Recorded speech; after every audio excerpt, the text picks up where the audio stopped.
28 मई current affairs में आपका स्वागत है। तो आज के महत्वपूर्ण प्रश्न हैं। सबसे पहला प्रश्न है आपका, हाल ही में लौकी में गमी स्टेम ब्लाइट पर शोध कार्य के लिए कलैया कृष्णमूर्ति राष्ट्रीय पुरस्कार किसे मिला? तो आंसर आप याद रखेंगे धनंजय एमबी को। धनंजय एमबी जो भारतीय बागवानी अनुसंधान संस्थान में प्रधान वैज्ञानिक है।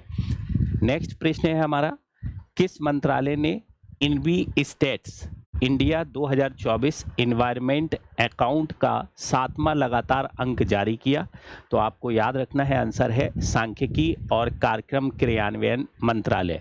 सांख्यिकी और कार्यक्रम क्रियान्वयन मंत्रालय ने env states India 2024 environment account का 7वां अंक जारी किया।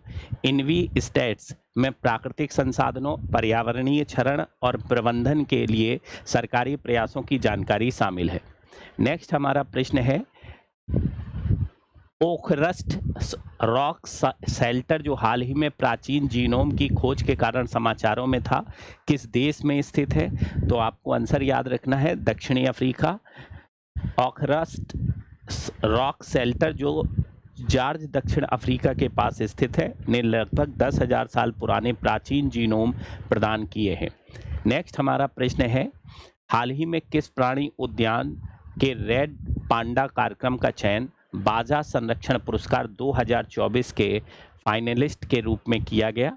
तो आंसर याद रखेंगे Padmaja Naidu Himalayan zoological park. Darjeeling का Padmaja Naidu Himalayan zoological park का रेड पांडा कार्यक्रम बाजा संरक्षण पुरस्कार 2024 के फाइनलिस्ट के रूप में चुना गया है। नेक्स्ट प्रश्न है हमारा, भारतीय रिजर्व बैंक जलवायु से संबंधित डेटा के लिए जिस डेटा भंडार को बनाने की योजना बना रहा है उसका नाम क्या है?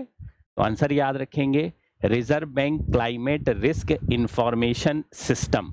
आरबीआई ने जलवायु से संबंधित डेटा में अंतर को पाटने के लिए reserve bank climate risk information system का प्रस्ताव दिया है।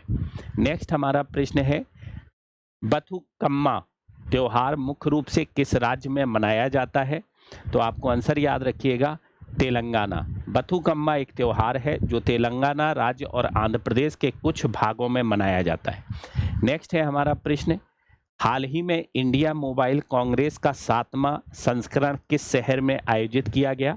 तो आंसर याद रखिएगा नई दिल्ली। प्रधानमंत्री नरेंद्र मोदी ने भारत मंडपम में वर्ल्ड टेलीकम्युनिकेशन स्टैंडर्डाइजेशन असेंबली 2024 के दौरान 8वीं इंडिया मोबाइल कांग्रेस का उद्घाटन